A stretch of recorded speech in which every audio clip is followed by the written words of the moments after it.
नागपुर में आयोजित चिंतन शिविर में सांसद सुनील तटकरे ने बड़ा बयान दिया। उन्होंने कहा कि राष्ट्रवादी कांग्रेस पार्टी महायुति आगामी स्थानीय निकाय चुनाव लड़ेगी। इस शिविर के जरिए आगामी 5 वर्षों का रोड मैप तैयार किया जा रहा है।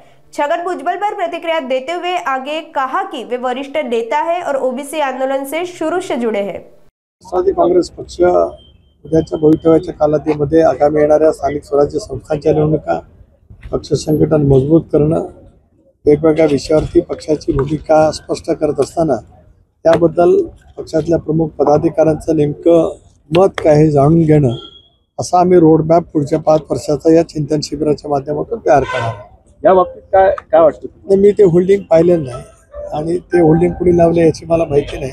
पक्षाची या संदर्भातली कुठली भूमिका नाही, पक्षामध्ये या विषयावरती चर्चा कुठली झालेली नाही आणि होण्याची शक्यता असं मला जाणवत नाही। एक असं की भुजबळ साहेब एक वरिष्ठ नेते आहेत, पहिल्यापासून त्याने एक ओबीसी चळवळीच्या वतीमध्ये एक भूमिका सातत्याने घेतलेली आहे। बाकीचं जे काय म्हटले असतील तर त्याची माहिती त्यांच्याकडेच असेल। मी या विषयावरती काय अधिक भाष्य करू इच्छित नाही। महायुती एकसंघ आहे। राष्ट्रवादी काँग्रेस पक्षाची स्वच्छपणाची भूमिका आहे की ओबीसी समाजाचं आरक्षण कायम ठेवून मराठा समाजाला आरक्षण दिलं गेलं पाहिजे।